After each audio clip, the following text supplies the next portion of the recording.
Night gown پہنے، ہاتھ میں پانی کا گلاس لی، وہ کسی شکاری کی طرح سے اسے دیکھنے لگا۔ واہ کیا شاہانہ بستر ہے، اس نے طنزیہ لہجے میں کہا اور چاروں طرف نظر دوڑائی۔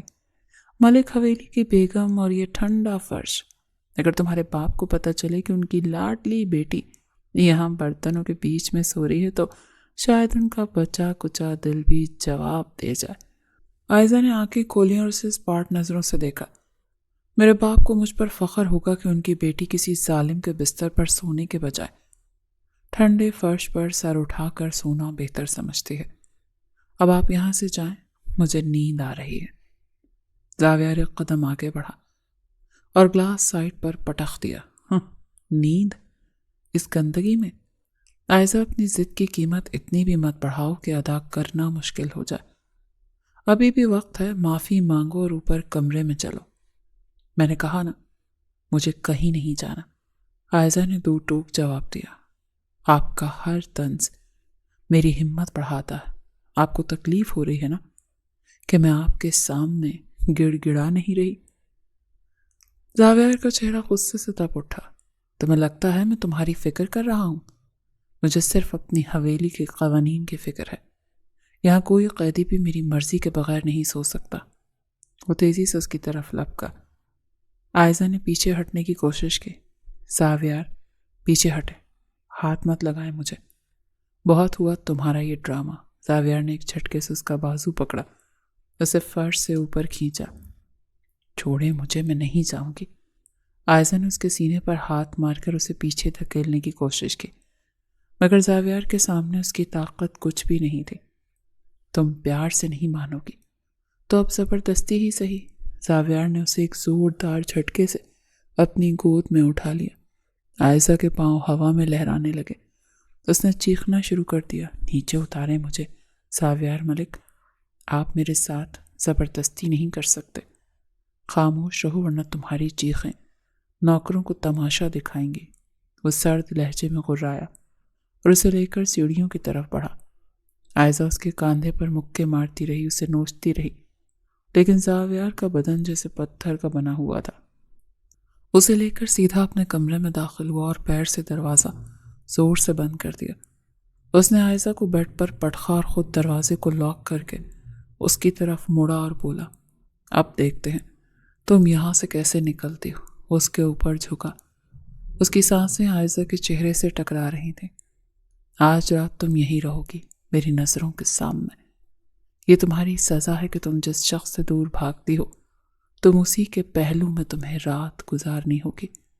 عائزہ بیڈ پر سمٹ گئی، اس کی نظریں غصے اور بے بسی سے نم تھی، مگر زاویہ کی سرد نظریں اسے بتا رہی تھی کہ آج رات وہ کسی بھی احتجاج کو سننے کے موڈ میں نہیں ہے۔ زاویہ نے بغور عائزہ کو دیکھا جو غصے اور خوف کے ملے جلے تاثرات کے ساتھ اسے دیکھ رہی تھی۔ زاویہ کے چہرے پر ایک فاتحانہ مگر سرد مسکراہٹ نمودار ہوئی تھی۔ وہ الماری کی طرف بڑھا اور وہاں سے ایک ریشمی گہرے رنگ کی نائٹی نکالی اور اسے عائزہ کی طرف اچھال دیا۔ یہ لو، جاؤ اور فریش ہو جاؤ، میں تمہیں ان میلے اور کچن کے بدبودار والے کپڑوں میں اپنے بستر پر برداشت نہیں کر سکتا، اس نے حقارت اور طنز کے ملے جلے لہجے میں کہا۔ عائزہ نے اس لباس کو دیکھا اور پھر تڑپ کر زاویہ کی طرف متوجہ ہوئی۔ میں یہ ہرگز نہیں پہنوں گی۔ آپ کو کیا لگتا ہے کہ آپ مجھے اپنی مرضی کا لباس پہنا کر میری خودداری خرید لیں گے؟ زاویہ اس کے مزید قریب آیا اور بیڈ کے کنارے پر جھک کر اس کے چہرے کے گرد اپنے بازو جمائے، اسے اپنے حصار میں لے لیا۔ عائزہ، میں نے تمہیں پہلے بھی کہا تھا کہ تم میرے نکاح میں ہو۔ اس حویلی میں آنے کا مطلب یہ نہیں تھا کہ تم صرف اپنی بہن کا علاج کرواؤ گی اور میں دور کھڑا تماشا دیکھوں گا۔ اس کی آواز اب مزید گمبھیر اور بھاری ہو گئی تھی۔ آج رات میں اپنے اس حق کا مطالبہ کرتا ہوں جو تم نے 7 سالوں سے میرا تم پر ہے۔ تم میری بیوی ہو اور بیوی پر شوہر کا کیا حق ہوتا ہے یہ تمہیں اب سمجھ لینا چاہیے۔ عائزہ نے اس کے سینے پر ہاتھ رکھ کر اسے پیچھے دھکیلنا چاہا، مگر زاویہ کا وجود کسی چٹان کی طرح ساکن ہو گیا۔ زاویہ ہی زبردستی ہے، کیا آپ کو ذرا بھی شرم نہیں آتی؟ عائزہ کی آواز میں لرزش تھی۔ شرم اپنے حق کے مطالبے پر؟ زاویہ نے اس کی ٹھوڑی کو سختی سے پکڑ کر اپنا چہرہ اس کے قریب کیا۔ تم نے میری انا کو بہت چیلنج کیا ہے عائزہ، اب وقت ہے کہ تم اس حقیقت کو تسلیم کر لو کہ تم میری قید میں ہو اور میرا ہر حکم ماننا تمہاری مجبوری ہے۔ اب جاؤ اور وہ لباس تبدیل کرو اس سے پہلے کہ میں خود تمہارے یہ کپڑے اتارنے پر مجبور ہو جاؤں۔ زاویار کی آنکھوں میں موجود جنون اور مطالبہ دیکھ کر عائزہ کا دل ڈوبنے لگا۔ وہ جانتی تھی کہ اس وقت زاویار کسی بھی حد تک جا سکتا ہے اور اس کی خاموشی کسی طوفان کا پیش خیمہ لگ رہی تھی۔ عائزہ کا سانس اس کے حلق میں اٹک گیا۔ زاویار کی آنکھوں میں اس وقت ایک ایسا تپتا ہوا مطالبہ تھا جو اس نے پہلے کبھی نہیں دیکھا تھا۔ وہ اس کے اتنا قریب تھا کہ عائزہ کو اس کے دل کی دھڑکن اپنے ہاتھوں کے نیچے محسوس ہو رہی تھی۔ میں نہیں جاؤں گی، اس نے بمشکل سرگوشی کی، مگر اس کی آواز میں وہ پہلے جیسی کاٹ نہیں تھی، صرف ایک لرزش تھی۔ زاویار کا حق جتاتا انداز اس پر گہری رات اور تنہائی نے عائزہ کو پریشان کر دیا تھا۔ زاویار نے ایک ہاتھ اس کی کمر کے پیچھے پھیلا کر اسے بیڈ کے تاج سے لگنے پر مجبور کر دیا اور دوسرے ہاتھ سے اس کی ٹھوڑی کو ذرا سا اوپر کیا۔ اس کی انگلیاں عائزہ کی نازک جلد پر تپش چھوڑ رہی تھیں۔ عائزہ ملک، تم کب تک اس سچ سے بھاگو گی؟ اس کی آواز ریشم کی طرح ملائم مگر مقناطیسی تھی۔ تمہاری یہ لرزتی ہوئی پلکیں، تمہارا یہ تیز چلتا ہوا سانس، یہ سب بتا رہا ہے کہ تم میرا حق پہچانتی ہو۔ اس نے جھک کر اپنی پیشانی عائزہ کی پیشانی سے ٹکا دی تو عائزہ نے گھبرا کر آنکھیں میچ لیں، مگر اس قربت کی حدت اس کے پور پور میں اترنے لگی۔ زاویار کا لب و لہجہ بدل کر رومانوی ہو گیا تھا، جس میں حکم تو تھا مگر ایک عجیب سی کشش بھی تھی۔ تمہارا یہ ضدی پن مجھے بہت تڑپاتا ہے، لیکن آج رات میں تمہیں اس ضد کے پیچھے چھپنے نہیں دوں گا۔ وہ آہستہ سے اس کے کان کے پاس سرگوشی کرنے لگا۔ اس کی گرم سانسیں عائزہ کے وجود میں بجلیاں بھر رہی تھیں۔ تمہیں وہ سرخ نائٹی پہن کر آنا ہوگا، کیونکہ میں اپنی بیگم کو اس روپ میں دیکھنا چاہتا ہوں جس پر صرف میرا اختیار ہو۔ اس نے عائزہ کی بند آنکھوں پر بہت آہستگی سے اپنے لب رکھے۔ یہ لمس اتنا غیر متوقع اور گہرا تھا کہ عائزہ کے ہاتھ جو اسے پیچھے دھکیل رہے تھے اب بے جان ہو کر اس کے مضبوط سینے پر ٹک گئے۔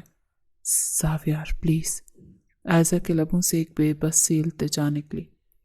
پلیز کیا عائزہ؟ زاویار نے اپنا چہرہ ہٹا کر اسے دیکھا۔ اس کی نظریں اب عائزہ کی گلابی ہوتے رخساروں پر تھیں۔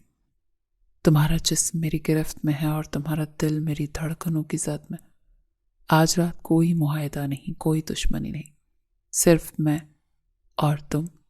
اس نے ایک ہاتھ سے اس کے بالوں کی گرفت ڈھیلی کی تاکہ وہ اس کے شانوں پر بکھر جائیں۔ جاؤ، اور جب تم واپس آؤ گی تو میں تمہیں یہ احساس دلاؤں گا کہ زاویار ملک کا حق جمانے کا انداز کتنا جان لیوا ہو سکتا ہے۔ اس نے عائزہ کو چھوڑا اور خود بیڈ کی بیگ سے ٹیک لگا کر لیٹ گیا۔ اس کی آنکھیں مسلسل عائزہ کا تعاقب کر رہی تھیں۔ عائزہ نے لرزتے ہاتھوں سے وہ لباس اٹھایا اور واش روم کی طرف بھاگی، جبکہ پیچھے زاویار کے لبوں پر ایک فاتحانہ اور گہری مسکراہٹ کھیل رہی تھی۔ اسے پتا تھا کہ آج رات عائزہ اس کے بیچ کی ہر دیوار گرنے والی ہے۔ کچھ ہی دیر کے بعد وہ واش روم کا دروازہ آہستگی سے کھلا۔